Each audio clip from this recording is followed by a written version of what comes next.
Well, thanks for coming. Thanks to meet our new tailback, Jerry. This is our first. I'll just make a couple comments and then answer questions for you. Thanks for coming. It was a great day. I thought it was going to be a very good day, but I'd put it in a great category. Obviously, I've done this long enough to know that now it's in the developmental phase once you get the letter of intent back, and we're going to develop as hard as we ever have. You know, just one quick comment that I don't know why I was kind of in a reflective stage a little bit during the bowl season when we just had time on our hands, and 1 out of 3, I just did a little study on my own, and three, you say you recruit 3 young men come walking down that aisle right here, and statistics show that 1 out of 3 disappear, they don't make it. Another of the 3 turns out to be okay, average, and then the 1 out of 3 turns out to be maximized, whatever he's capable of. I'm not saying great player, because not everybody's blessed to be a great player, but maximized. That when they leave this great university or any great university, and to me that's not good. And so we're on a mission to change that. That set in motion some things that I'm trying to put in place here to make sure that those things don't happen. And I'm sure it's the same concern of many coaches across the country. When you start thinking about 1 out of 3 for some reason doesn't survive it, and then another one just doesn't for some reason, just doesn't become maximized, just becomes a guy that becomes a number. And we're going to do the best we can to avoid that. You can't look into the crystal ball and see evaluation of what will, you know, all recruiting classes. I love the people who do the recruiting class evaluations down the road. You know, we recruited a class one time at Florida that went on to win more games than any other school in any other team in the history of the SEC. That's a pretty good recruiting class. We've had others not as good, so that's remains to be determined how this class will be remembered. However, a very eventful day today. We woke up went to bed last night with 3 guys that were very on edge as far as where we're at. And I thought if we hit 1 out of 3, it'd be all right.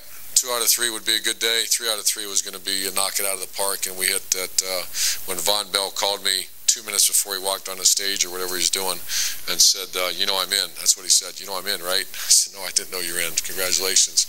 And we hit 3 out of 3, so very, very pleased. Our first year together as a coaching staff, last year did not count because that was not a coaching staff. That was a bunch of guys coming together like a bunch of gypsies trying to find players anywhere we could find them. And we did pretty good. You look at those kids who helped us play this year, and the futures of last year's class is pretty strong. But I wouldn't consider that a great recruiting effort. That was, like I said, a bunch of cowboys out there trying to find players.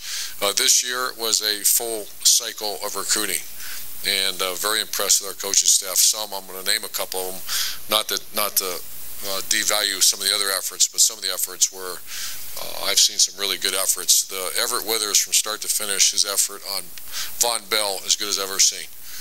And it's the octopus approach. You know, surround him, wrap your tentacles around him, and every person in his family, his coach, his people, his support group.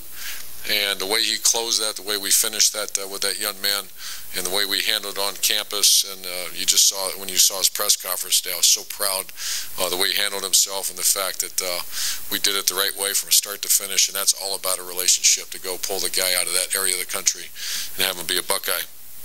Tom Herman did an excellent job down in Texas, you know, an area that traditionally has not been real strong for Ohio State.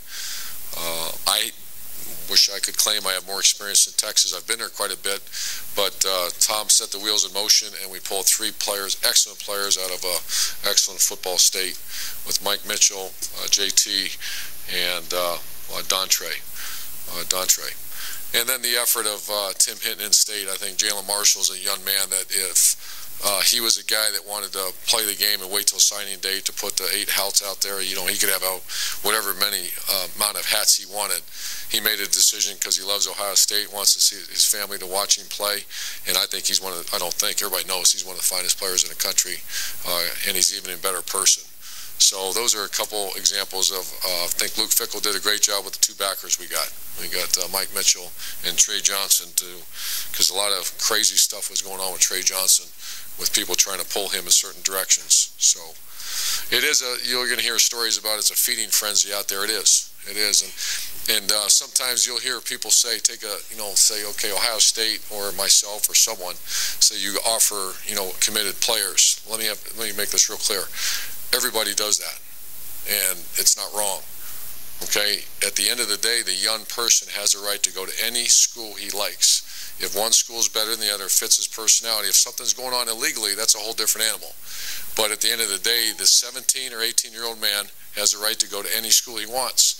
So when some school comes after Trey Johnson full speed ahead, I might get like worried, but you can't get upset, because if he wants to go, if it's a better situation for him than Ohio State, whose choice is it? The media?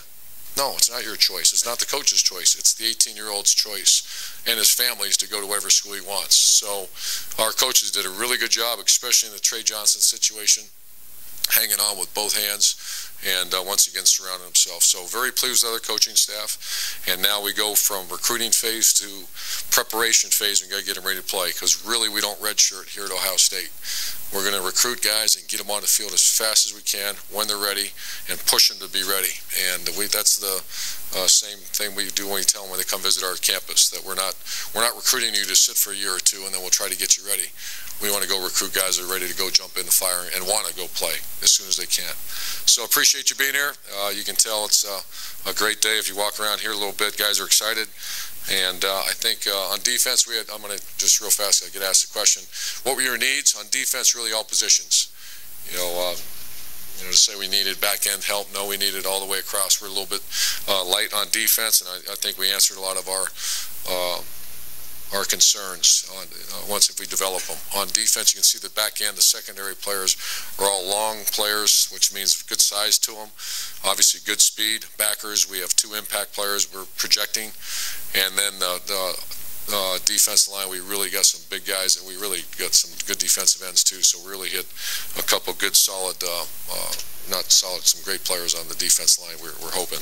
On offense, the one area that we didn't close well enough is the offensive line. We wanted to get some playmakers, and we have 2 sub-10 500-meter players coming in here, which is real fast. 10 500 meters is kind of a benchmark that we're going to use from here on out. That's what we're looking for. You have to have a couple of guys like that on your team to hit some big plays are a problem for us. And we have to, I think, Dontre and Jalen and James Clark. So we have actually 3 guys that we would put in that category. So with that said, I'll answer any questions for you. Bill? Bill Rabinowitz, Dispatch. Where's the talent level now on this team? When you took over a year ago, obviously it wasn't exactly where you wanted to be. How close are you to being where it needs to be, and how much development is needed? Well, talent level was pretty good. We went 12-0. I think we were built a little differently, but to say that we didn't have talent, I've never said that. We maybe didn't have the home run hitter, explosiveness, open space players on offense, but you know what? Some guys really grew up and did a good job for us. Philly Brown did a nice job. We don't have enough.